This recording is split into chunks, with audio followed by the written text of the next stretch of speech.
Thu Thủy xin kính chào quý vị khán giả. Quý vị đang quay trở lại với bản tin quốc tế sáng trên kênh FBNC. Bản tin hôm nay ngày 7 tháng 7 sẽ gồm những thông tin nổi bật sau đây. Câu chuyện liệu Trung Quốc sắp tới đây sẽ đẩy mạnh động thái quân sự để sáp nhập Đài Loan hay không đang là nỗi lo đối với Nhật Bản. Hết Thứ trưởng Bộ Quốc phòng lên tiếng cảnh báo, đến phiên Phó Thủ tướng Nhật nói Mỹ-Nhật sẽ hiệp đồng bảo vệ Đài Loan nếu Trung Quốc tấn công. Song song với đó, Nhật Bản lại tiếp sức thêm 1,1 triệu liều cho kho vaccine Đài Loan. Ngay lúc này, một thành viên EU lại kêu gọi khối Liên minh châu Âu đừng trở thành con rối trên bàn cờ Mỹ-Trung. Trở lại với cạnh tranh Trung Ấn nảy lửa tại vùng biên giới, sau một thời gian thất thế, Ấn Độ thay đổi chiến lược, tuyên bố không lưu tâm đến sự nhạy cảm của Trung Quốc. Trong lúc đó, Trung Quốc nôn nóng thay thế Mỹ gây dừng sức ảnh hưởng ở Afghanistan. Với tam giác Mỹ-Nga-Trung, đồng minh hối thúc Mỹ nâng cao khả năng phát hiện tàu ngầm của Nga và Trung Quốc. Ngoại trưởng Lavrov yêu cầu Mỹ đừng dùng vị thế kẻ mạnh khi đối thoại với Nga. Những thông tin đáng chú ý khác, Trung Quốc phóng vệ tinh giúp dự báo thời tiết và thiên tai chính xác hơn. Thủ tướng Anh cam kết dỡ bỏ các quy định chống Covid-19, bao gồm đeo khẩu trang. Xe buýt tự lái và chạy bằng năng lượng xanh độc nhất vô nhị ở Estonia.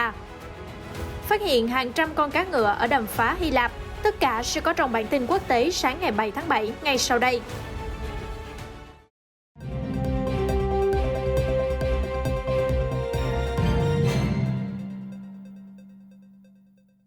Trong thời gian gần đây, Nhật Bản liên tục bày tỏ nỗi lo về kịch bản Đài Loan chính thức bị sáp nhập bằng các động thái quân sự cứng rắn của Trung Quốc. Nếu như cuối tháng trước, Thứ trưởng Quốc phòng Nhật Bản Yasuhide Nakayama lên tiếng kêu gọi thế giới hãy bảo vệ hòn đảo như quốc gia độc lập, gây phẫn nộ Trung Quốc, thì hôm qua ngày 6 tháng 7, tờ Nikkei Asia tiếp tục dẫn lời Phó Thủ tướng Nhật Bản Taro Aso khẳng định sẽ triển khai binh lực, hiệp đồng tác chiến cùng Mỹ nếu Trung Quốc thực sự dùng vũ lực tiến tới Đài Loan.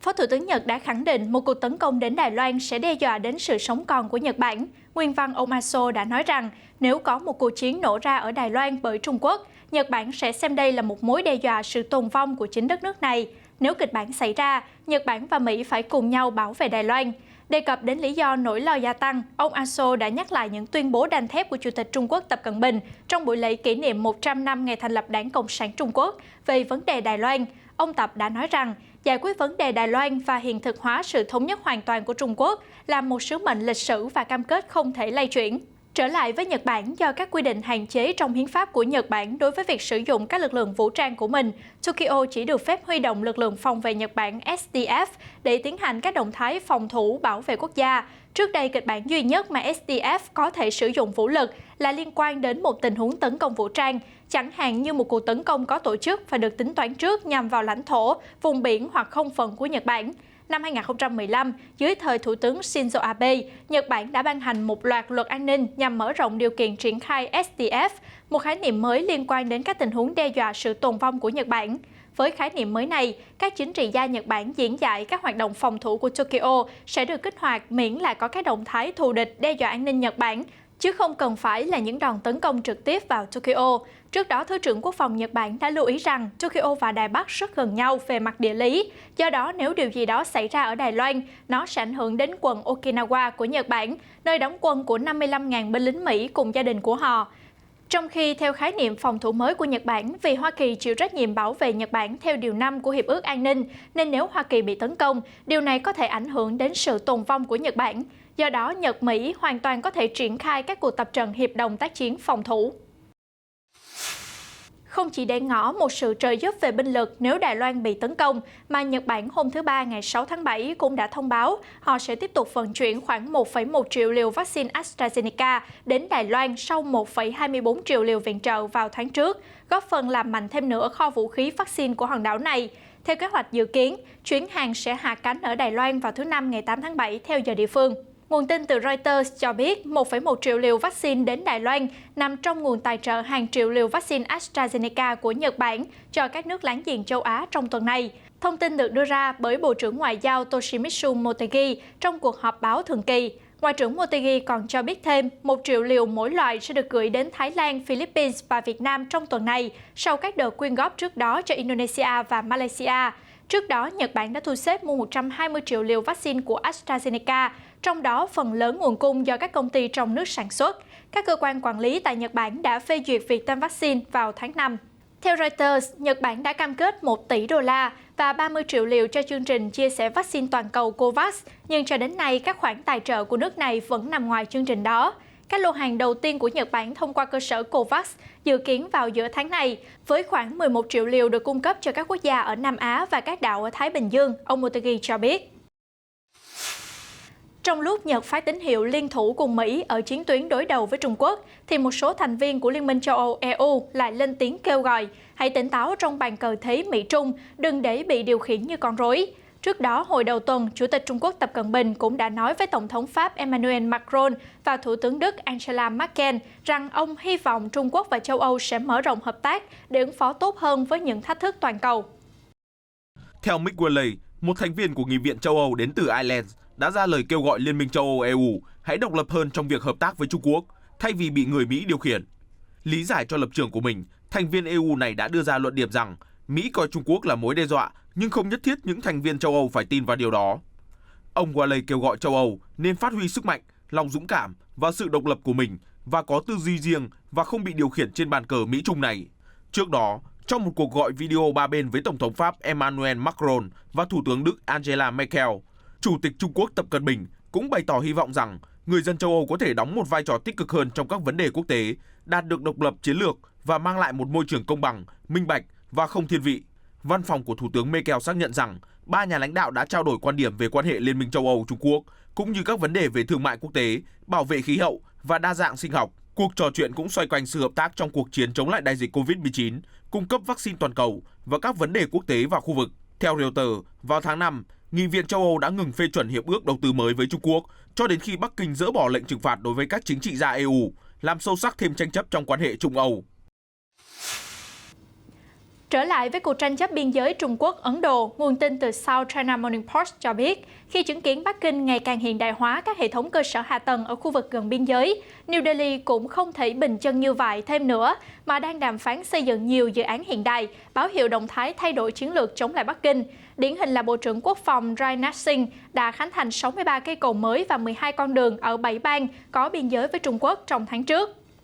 Theo South China Morning Post, một trong những cây cầu trên đường Lemloma nối thị trấn lớn nhất ở vùng Ladakh của Ấn Độ với các khu vực dọc theo biên giới tranh chấp với Trung Quốc, được Bộ Quốc phòng Ấn Độ mô tả là cấu trúc thượng tầng bằng thép dài 50 m để tạo điều kiện cho sự di chuyển không bị cản trở của hệ thống vũ khí hạng nặng, bao gồm súng, xe tăng và các thiết bị chuyên dụng khác. Không chỉ dừng lại ở các dự án cơ sở hạ tầng, trong vài tuần trước đó, hãng tin Bloomberg đã đưa một thông tin không tưởng rằng Ấn Độ đã âm thầm chuyển 50.000 quân tới đường kiểm soát thực tế LAC dài 3.488 km, ranh giới giữa Ấn Độ và Trung Quốc, nâng tổng số lượng binh sĩ Ấn hiện diện tại vùng nhạy cảm này lên 200.000 quân, tăng 40% so với năm ngoái. Theo South China Morning Post, đại tá đã nghỉ hưu và nhà báo Ajay Sula nói với ấn phẩm The Wire của Ấn Độ rằng quân đội đã đưa 16 sư đoàn lên LAC so với 12 sư đoàn vào năm ngoái. Vài tuần trước đó, tướng Bipin Rawat, tham mưu trưởng Quốc phòng Ấn Độ, tuyên bố rằng Trung Quốc chứ không phải Pakistan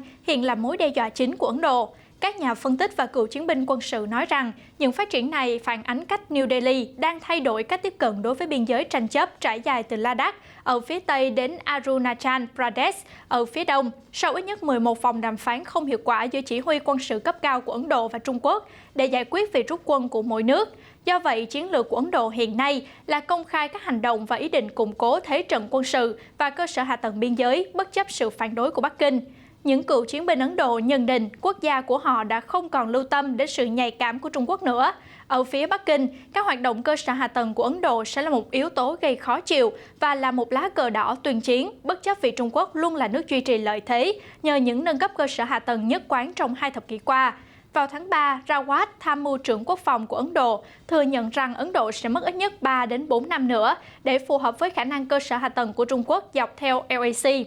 Tờ The Hindu của Ấn Độ trước đó đưa tin về những phát hiện cho thấy Quân đội Giải phóng Nhân dân Trung Quốc PLA đang xây dựng các khu nhà ở cố định, bệnh viện dã chiến và mua sắm các phương tiện di chuyển trên tuyết, một dấu hiệu cho thấy họ đang chuẩn bị cho quá trình đóng quân thường trú vào mùa đông. Mặc dù Tổng thống Joe Biden đặt hạn chót rút lính Mỹ khỏi Afghanistan đến ngày 11 tháng 9, nhưng truyền thông cho biết Washington đã chuyển lượng lớn binh lính từ các căn cứ chính yếu trở về nước, khiến cho Kabul lo ngại về tương lai của họ. Giữa lúc đó, Trung Quốc đã rất nhanh chóng thấy chân Hoa Kỳ và đưa ra đề nghị hợp tác sâu rộng với Afghanistan thông qua sáng kiến vành đai và con đường. Theo tờ Daily Beast, Trung Quốc đang rất nôn nóng gây dựng sức ảnh hưởng mạnh mẽ thông qua sáng kiến vành đai con đường sau khi Mỹ rút khỏi cuộc chiến bất tận ở Afghanistan. Thậm chí, Bắc Kinh được cho là đã muốn mở rộng vành đai và con đường đến Afghanistan cách đây một thập kỷ. Một trong những dự án được thảo luận là xây dựng đường cao tốc nối giữa Afghanistan với tỉnh Peshawar của Pakistan, một tuyến đường thuộc hành lang kinh tế Trung Quốc-Pakistan CPEC và cũng nằm trong sáng kiến vành đai con đường. Theo nguồn tin của Daily Beast, sau khi Mỹ rút đi hoàn toàn, Tổng thống Afghanistan Ashraf Ghani sẽ cần đến một đồng minh với nguồn lực và khả năng mạnh mẽ để hỗ trợ quân sự cho chính quyền của mình. Vì vậy, ông Ghani nhiều lần cố gắng đàm phán với phía Trung Quốc, bất chấp sự nghi ngờ và tức giận của Hoa Kỳ. Hồi tháng 5, Thời báo Hoàn Cầu đưa tin, Bộ Ngoại giao Trung Quốc đã thảo luận với nhiều bên, bao gồm cả Kabul, để mở rộng dự án CPEC thuộc vành đai và con đường. Được biết, sáng kiến vành đai và con đường của Chủ tịch Trung Quốc Tập Cận Bình là nhằm thực hiện tham vọng nối châu Á với châu Phi và châu Âu thông qua các tuyến đường bộ và đường biển trải dài trên 60 quốc gia. Với kinh phí 4.000 tỷ đô la, sáng kiến này không chỉ cải thiện mức độ kết nối giữa các khu vực và các nước, phục vụ kinh tế, mà còn nâng tầm ảnh hưởng của Bắc Kinh. Trong sáng kiến này, Afghanistan có thể cung cấp cho Trung Quốc một vị trí chiến lược để phát triển thành trung tâm thương mại, kết nối với Trung Đông, Trung Á và châu Âu. Ở một diễn biến khác, Mỹ đang tập trung cải thiện kỹ năng cho những cuộc đụng độ trên biển cả. Đô đốc Michael Gilday cho biết những thách thức đang đặt ra trên trường quốc tế, buộc các đồng minh của Mỹ quan tâm nhiều hơn đến việc phải nâng cao việc huấn luyện tác chiến chống tàu ngầm ASW với Hải quân Hoa Kỳ. Trong đó, trọng tâm của việc huấn luyện chủ yếu tìm cách phát hiện tàu ngầm của Nga và Trung Quốc. Theo Sputnik News, Mỹ tuyên bố rằng các tàu ngầm Nga gần đây đã dành nhiều thời gian hơn cho các bờ biển của Mỹ. Đến lượt mình thì các tàu chiến của NATO đã tăng cường hiện diện ở Biển Đen sau khi Crimea được Nga tuyên bố sáp nhập. Quân đội Mỹ cũng nhấn mạnh sự gia tăng hiện diện của các tàu ngầm Trung Quốc ở khu vực Ấn Độ-Thái Bình Dương.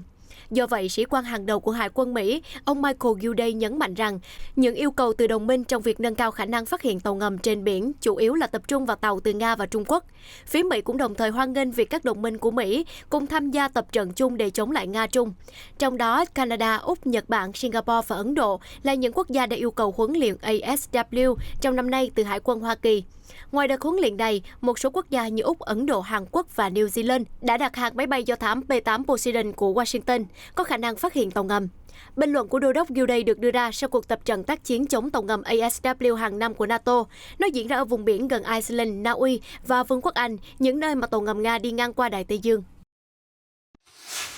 Trong một bài phỏng vấn mới đây, Ngoại trưởng Nga Sergei Lavrov đã được hỏi ý kiến về mối quan hệ nhiều sóng gió giữa Moscow với Washington. Ông nhận xét cứng rắn, bất kỳ nỗ lực nào của Mỹ dựa trên vị thế của kẻ mạnh đều sẽ cầm chắc thất bại, và bất kỳ động thái hung hăng nào của Washington cũng sẽ nhận về đòn đáp trả tương xứng của Điện Kremlin. Cụ thể, Ngoại trưởng Nga Lavrov cho biết nỗ lực để đối thoại với Nga trên vị thế của kẻ mạnh sẽ cầm chắc thất bại. Chúng tôi sẽ đáp trả quyết đoán và tàn khốc đối với những hành động không thân thiện. Nếu, theo như lời người Mỹ đã nói, họ muốn đưa mối quan hệ song phương trở về trạng thái ổn định và dễ dự đoán, thì họ cũng cần phải bày tỏ qua những hành động thiện chí. Theo người đứng đầu ngành ngoại giao Nga, Moscow khá hài lòng về cuộc họp thượng đỉnh ở Geneva giữa hai nhà lãnh đạo Putin và Biden. Ông Lavrov cho rằng, theo quan điểm của tôi, cuộc họp thượng đỉnh đã diễn ra thẳng thắn và giống như đàm phán trong kinh doanh. Đôi bên đã có thể thảo luận chi tiết về những mâu thuẫn trong mối quan hệ, trao đổi quan điểm về các vấn đề ổn định chiến lược, kiểm soát vũ khí và các cuộc xung đột ở khu vực. Dù vậy, ông Lavrov nhấn mạnh Moscow không hề ảo tưởng sẽ có được quan hệ tốt đẹp với Washington. Ngoại trưởng Nga cho rằng, ngay sau sự kiện thượng đỉnh, các quan chức Mỹ, bao gồm những người từng đến Geneva, ngay lập tức đã quay về giọng điệu gây hấn và rao giảng đạo đức đối với Nga. Trong cuộc gặp ngày 16 tháng 6, ông Putin và ông Biden đã đồng ý tham vấn chiến lược để giảm thiểu nguy cơ xung đột giữa hai cường quốc hạt nhân. Các nhà lãnh đạo cũng tái khẳng định cam kết chung từ năm 1985 giữa Tổng thống Liên Xô Mikhail Gorbachev và Tổng thống Mỹ Ronald Reagan rằng chiến tranh hạt nhân không thể có thắng lợi và nhất định cần phải tránh xảy ra. Cuộc gặp được giới quan sát đánh giá là có những kết quả tích cực, dù không đáng kể nhưng cũng tạo đà để giảm bớt mâu thuẫn giữa hai siêu cường Mỹ-Nga. Chuyển sang một thông tin về khoa học vũ trụ, Trung Quốc vừa phóng vệ tinh khí tượng mới vào quỹ đạo. Vụ phóng diễn ra vào sáng hôm qua ngày 5 tháng 7 ở trung tâm phóng vệ tinh Tửu Tuyền. Vệ tinh này là Phong Vân 3E, được phóng bởi tên lửa Trường Chinh 4C vào lúc 7 giờ 28 phút sáng theo giờ Bắc Kinh. Đây cũng là nhiệm vụ phóng thử 377 của dòng tên lửa Trường Chinh, được trang bị 11 thiết bị viễn thám. Phong Vân 3E được Cơ quan Hàng không Vũ trụ Trung Quốc khoe là vệ tinh khí tượng nổi bật trên thế giới, phục vụ cho mục đích dân sự. Nó được thiết kế với vòng đời 8 năm, chủ yếu thu thập thông tin về nhiệt độ khí quyển, độ ẩm và các chỉ số khí tượng khác. Mục đích nhằm nâng cao khả năng dự báo thời tiết của Trung Quốc. Đồng thời, vệ tinh còn đo lường độ dày của tuyết và độ bao phủ của băng trên toàn cầu, xem xét về nhiệt độ mặt biển, các hiện tượng thiên tai, để từ đó phản ứng hiệu quả hơn với biến đổi khí hậu và giảm thiểu hậu quả của thiên tai thảm họa. Thêm vào đó, vệ tinh Phong Vân 3E sẽ giám sát các điều kiện trong không gian để thúc đẩy cho tham vọng trở thành cường quốc vũ trụ của Trung Quốc. Thủ tướng Anh Boris Johnson vào hôm 5 tháng 7 đã thông báo kế hoạch chấm dứt hoàn toàn những biện pháp hạn chế về kinh tế xã hội để đẩy lùi Covid-19. Theo đó, nước Anh sẽ dỡ bỏ hoàn toàn các quy định hạn chế trong vòng 2 tuần tới, bao gồm bãi bỏ quy định đeo khẩu trang. Hãng tin Reuters nhận định, việc bỏ hạn chế cũng chính là một bài kiểm tra để xem rằng liệu việc tiêm chủng đại trà có thể chống lại sự lây nhiễm nhanh chóng của biến chủng Delta hay không. Trong kế hoạch tái mở cửa đất nước, các quy định bắt buộc về đeo khẩu trang và giới hạn số người tụ tập ở nơi công cộng đang sắp được chấm dứt ở Vương quốc Anh. Thủ tướng Johnson cho biết, chúng ta đang cố gắng chuyển từ các quy định bắt buộc chung do chính phủ ban hành sang việc trông cậy vào ý thức trách nhiệm của mỗi người dân. Thủ tướng Anh nhấn mạnh mọi người không nên vui mừng quá sớm, bởi vì nếu biến chủng virus kháng được vaccine thì các biện pháp ngăn ngừa mới sẽ cần thiết lập trở lại. Khi được hỏi liệu bản thân có tiếp tục đeo khẩu trang nữa hay không, ông Johnson đáp rằng chuyện đó tùy thuộc vào từng tình huống cụ thể. Anh là một trong những quốc gia gánh chịu hậu quả thảm khốc nhất của Covid-19, với số ca tử vong cao thứ 7 trên thế giới. Chính quyền Thủ tướng Johnson cũng hứng chịu búa rìu dư luận khi cả 3 lần đưa ra biện pháp phong tỏa đều quá muộn màng và chậm hơn một bước so với virus. Dù vậy, nhiều người Anh gần đây đang kêu gọi mở cửa đất nước, sớm chấm dứt các biện pháp kìm kẹp, gây ảnh hưởng lớn đến nền kinh tế và sức khỏe tinh thần của mọi người.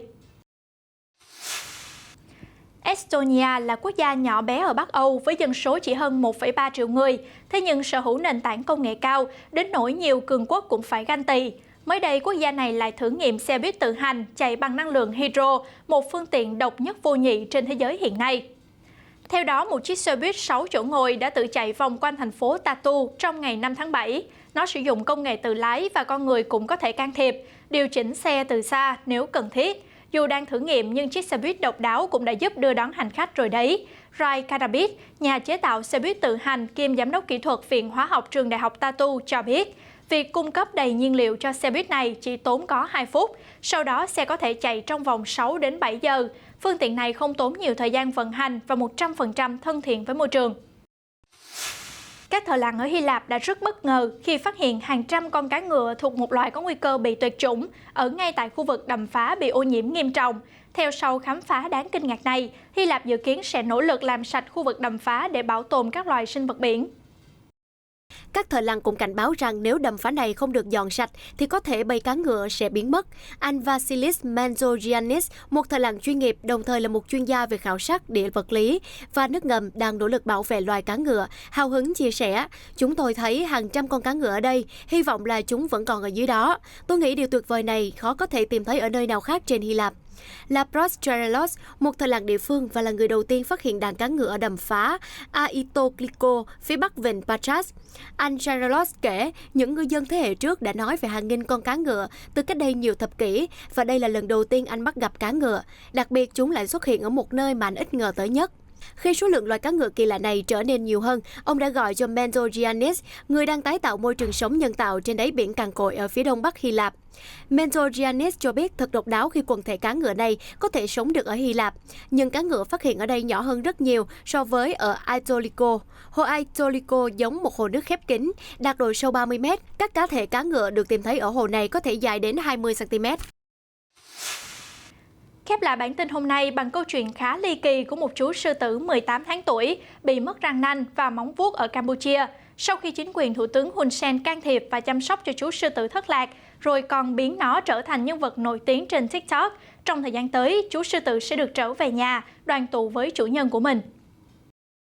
Theo một bài đăng trên trang Facebook của Thủ tướng Hun Sen, một con sư tử 18 tháng tuổi, nặng 70 kg đã bị rút móng và nhổ răng nanh, đã được chính quyền ông Hun Sen can thiệp giúp đỡ vào tuần trước. Sau khi trở nên nổi tiếng trên TikTok, chủ nhân đã tìm thấy được chú sư tử và tìm cách đón chú về nhà. Được biết, chú mèo lớn này được nuôi bởi một doanh nhân người Trung Quốc tên là Guo. Doanh nhân này đã nuôi chú sư tử ngay từ khi còn nhỏ và yêu thương như người thân trong gia đình. Tuy có vấn đề là việc nuôi động vật hoang dã trong nhà là không được phép, nhưng Thủ tướng Hun Sen cho biết ông đã cho phép chủ sở hữu con sư tử đem con vật trở về, miễn là doanh nhân phải lắp đặt hàng rào đúng chuẩn, hỏi thêm ý kiến của những người ở sở thú và cho nó ăn thức ăn phù hợp hơn.